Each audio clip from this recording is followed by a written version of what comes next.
नमस्कार दोस्तों, शिवा स्टोरी में आप सभी का स्वागत है। अकबर ने सलीमा सुल्तान से आखिर शादी क्यों किया था? मुगल बादशाह अकबर और उनकी बेगम सलीमा सुल्तान ने निकाह के संबंधित कुछ रोचक तथ्यों के बारे में जानेंगे। मुगल सम्राट का इतिहास बेहद रोचक और दिलचस्प रहा है और आज भी कई लोग मुगल बादशाहों के बारे में जानने के लिए इच्छुक रहते हैं। हालांकि मुगल सम्राट को समझने के लिए बहुत से लोगों ने शहंशाह के बारे में पढ़ा भी होगा। कई लोग जहांगीर के बारे में पढ़ना पसंद करते हैं, लेकिन इसमें से कोई दो राय नहीं है कि ज़्यादातर लोग अकबर के बारे में पढ़ना पसंद करते हैं। ऐसा इसलिए क्योंकि अकबर मुगल सम्राट का एक ऐसा बादशाह रहा है जिसने न सिर्फ भारत के नीति निर्माताओं में एक अहम भूमिका अदा की है, बल्कि मोहम्मद की मिसाल भी दी है। आपने जोधा अकबर की कहानी तो सुनी ही होगी, क्योंकि इन दोनों की मोहब्बत को कई किताबों और फिल्मों में रेखांकित किया गया है। लेकिन आप इस बात से भी वाकिफ होंगे कि जोधा बेगम अलावा भी अकबर की कई और बेगम थी, जिन्होंने अकबर से न सिर्फ निकाह किया बल्कि अपनी पूरी जिंदगी अकबर के नाम कर दी। हालांकि रुकैया बेगम अकबर की पहली बेगम थी, यह बात आपको मालूम होगी, लेकिन यह बहुत कम लोग जानते होंगे कि अकबर ने रुकैया बेगम के होते हुए भी सलीमा सुल्तान बेगम से शादी कर ली थी। आखिर क्यों? आइए जानते हैं।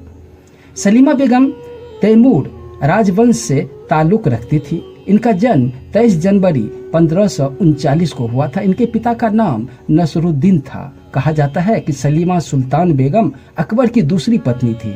इतिहास के अनुसार यह भी कहा जाता है कि सलीमा सुल्तान अकबर के खानदान की ही एक राजकुमारी थी। सलीमा अकबर की चचेरी बहन थी, जिनकी मां का नाम गुल रुख बेगम था। हालांकि सलीमा सुल्तान बेगम अकबर से कई साल बड़ी थी। आपको यह भी मालूम होगा कि अकबर मुगल सम्राट का एक महान बादशाह था। उनके पीछे कई वजह रही, लेकिन इनमें से कोई दो राय नहीं थी कि अकबर ने अपने शासनकाल में कई तरह के निर्माण कार्य और खूबसूरत मकबरे भी बनवाए। बता दें कि अकबर का जन्म 15 अक्टूबर 1542 को सिंध के राजपूत किले अमरकोट में हुआ था। अकबर बादशाह का पूरा नाम जलाउद्दीन मोहम्मद अकबर था, जो कि मुगल सम्राट का तीसरा बादशाह था। यह आपको मालूम हो गया होगा कि सलीमा बेगम अकबर की दूसरी पत्नी थी। लेकिन क्या आपको पता है कि अकबर से शादी करने से पहले उनका निकाह बैरम खान से करवा दिया गया था। किसी वजह से उनके पति की मृत्यु हो गई थी और वह विधवा हो गई थी। इसके बाद उनके हालात देखते हुए अकबर ने उनसे निकाह कर लिया था। बता दें कि सलीमा बेगम दिल की बेहद साफ इंसान थी और सच्चाई पर चलने वाली थी।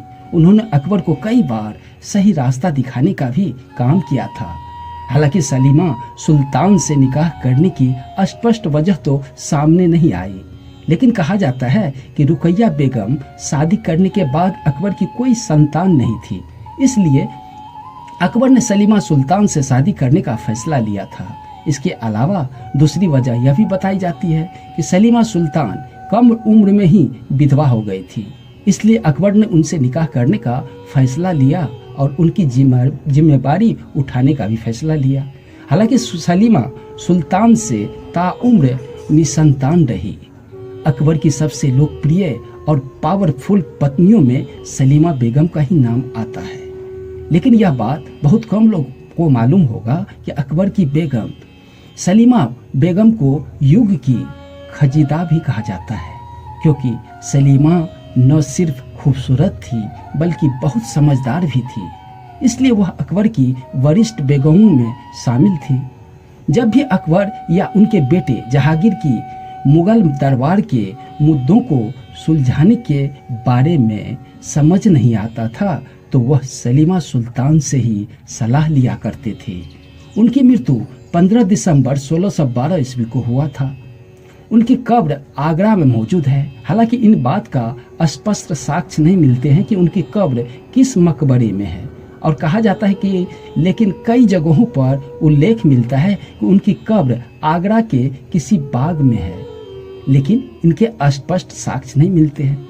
साथ ही यह भी स्पष्ट नहीं है कि यह मकबरा अकबर ने बनवाया था या फिर उनके बेटे जहांगीर ने बनवाया था।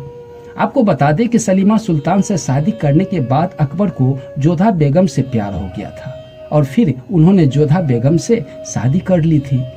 बता दें कि जोधा बेगम का अकबर बहुत प्यार करता था। जोधा का पूरा नाम मरियम उ जमानी था। हालांकि उन्हें हरका बाई, हीर कुंवर आदि नामों से भी पुकारा जाता था। इनका जन्म 1542 को हुआ था। जोधा एक हिंदू राजवंशी राजकुमारी थी जिसके साहस की मिसाल भी आज दी जाती है।